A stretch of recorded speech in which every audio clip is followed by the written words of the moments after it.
খাবার সামনে আছে রকমারি, শীতল শরবত সামনে আছে, রকমারি খাবারের পসরা সাজানো আছে টেবিলে, দস্তরখানে, এদিকে পেটে ক্ষুধাও আছে, কিন্তু আমরা মিনিট গুনছি, আমরা সময় দেখছি, ঘড়ির দিকে তাকিয়ে আছি সূর্য কখন ডুববে। সূর্য ডুবেছে আর সাথে সাথে আমরা ইফতার করছি। এই যে আল্লাহর নির্দেশের অপেক্ষা, ইসলাম রোজার মাধ্যমে আমাদেরকে সেই শিক্ষাটা দিতে চায়। রোজা আমাদের সাথে সেই কথা বলে যে দেখো, তুমি জীবনে বিরত থাকতে শিখো, গোটা পৃথিবী তোমাকে ভোগ শিখাবে, ইসলাম তোমাকে ত্যাগ শিখাবে, ইসলাম তোমাকে কন্ট্রোল করা শিখাবে।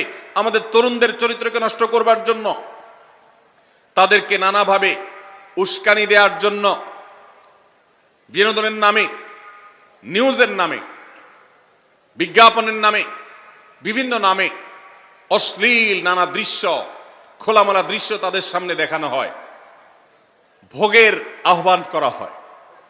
ইসলাম বলে, হে মুসলিম তরুণ, তোমার চোখের এরিয়ার মধ্যে কোনো পরনারী, কোনো সুন্দরী নারী পড়ে গেছে, তুমি আঁচ করতে পেরেছ, সাথে সাথে তোমার দৃষ্টিকে তুমি নিয়ন্ত্রণ করো, অবনত করো।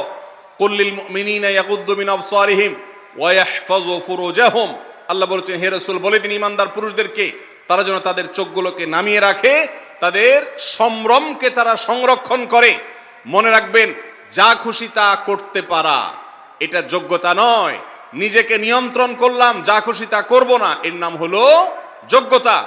ডায়রিয়ার রোগী ডাইরেক্ট হয়ে যায়, যা খুশি যে করে, নিজের মন যেদিকে তাকে নাচায় সেদিকে নাচে, এই লোকটা অসুস্থ মানুষের মতো।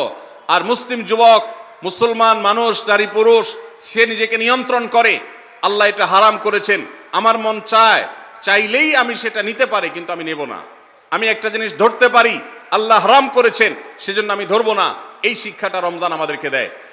অতএব রমজানের সবচেয়ে গুরুত্বপূর্ণ আমল হলো এই 10 নম্বর আমল, সেটা হলো পাপাচার বর্জন করা। নবী সাল্লাল্লাহু আলাইহি সাল্লাম বলেছেন, যে ব্যক্তি রমজানে রোজা রাখলো আর পাপাচার বর্জন করলো না, তাহলে এই রোজা রাখার উপোস থাকার ভিতরে কোনো পার্থক্য নাই।